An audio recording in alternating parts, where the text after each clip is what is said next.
జనగామ జిల్లా కలెక్టరేట్లోని కాన్ఫరెన్స్ హాల్లో కాలుష్య నియంత్రణ శాఖ ఆధ్వర్యంలో చేపట్టిన మట్టి వినాయకులను పూజిద్దాం, పర్యావరణాన్ని కాపాడుదాం అనే గోడ పత్రికలను జిల్లా కలెక్టర్ రిజ్వాన్ బాషా షేక్ ఆవిష్కరించారు. అనంతరం కలెక్టర్కు కాలుష్య నియంత్రణ శాఖ అధికారి మానస మట్టి వినాయక విగ్రహాన్ని అందించారు. ఈ కార్యక్రమంలో అదనపు కలెక్టర్లు పింకేష్ కుమార్, బెన్హలోం, పలు శాఖల జిల్లా అధికారులు ఉన్నారు. జిల్లా ప్రజలందరికీ కూడా అడ్వాన్స్ గణేష్ చతుర్థి శుభాకాంక్షలు. సో మన ప్రతి సంవత్సరం గణేష్ నిమజ్జనం చేస్తూ గణేష్ని 9 days నుంచి 11 days వరకు కూడా చాలామంది ప్రేయర్ చేసి చివరికి గ్రాండ్గా సెలబ్రేట్ చేసుకుంటూ ఉంటాము.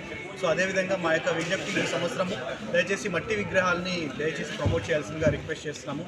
సో వేరే ప్లాస్టర్ ఆఫ్ ప్యారిస్ అవన్నీ కూడా వేయడం వల్ల ఎన్విరాన్మెంట్కి హానికరం అవ్వడానికి, ప్లస్ చేపలు చనిపోవడానికి, ప్లస్ ఆ మట్టిలో దానిలో ఉండడం వల్ల రేపు వర్షం పడ్డప్పుడు మళ్ళీ వాటర్ మూవ్మెంట్ కూడా ప్రాబ్లం అవ్వడానికి ఛాన్స్ ఉంటుంది. కాబట్టి సో పర్యావరణాన్ని కాపాడుదాం, సో మట్టి విగ్రహాన్ని మనము పూజిద్దామని అందరినీ కూడా రిక్వెస్ట్ చేస్తున్నాము. సో అందులో భాగంగా ఈరోజు జిల్లా కలెక్టరేట్లో కూడా ఈరోజు ఒక 500 వరకు ఈరోజు ఇస్తున్నాము. అండ్ మున్సిపాలిటీలో కూడా ఒక 1000 వరకు, గన్పూర్ అండ్ పాలకుర్తిలో కూడా ఒక 300 నుంచి 500 వరకు కూడా విగ్రహాలు జిల్లా మొత్తం వ్యాప్తంగా కూడా ఇవ్వడం జరుగుతుంది. సో ప్రజలందరూ సుఖ సంతోషాలతో ఉండాలని జిల్లా యంత్రాంగం ఈ సందర్భంగా అందరికీ కూడా శుభాకాంక్షలు తెలుపుతున్నాము. సో జాగ్రత్తలు పాటిస్తూ సెలబ్రేట్ చేసుకోవడం కూడా చాలా ఇంపార్టెంట్. ముఖ్యంగా నిన్న మొన్న చూస్తే కరెంటు వైర్లు గణేష్ పండాల్స్ దగ్గర కరెంట్ పెట్టేటప్పుడు చాలామంది ఒక ఇంజరీ కూడా ఇన్సిడెంట్ అయి కూడా అవ్వడం జరిగింది. సో దయచేసి జాగ్రత్తలు వహించాలని విజ్ఞప్తి చేస్తున్నాం.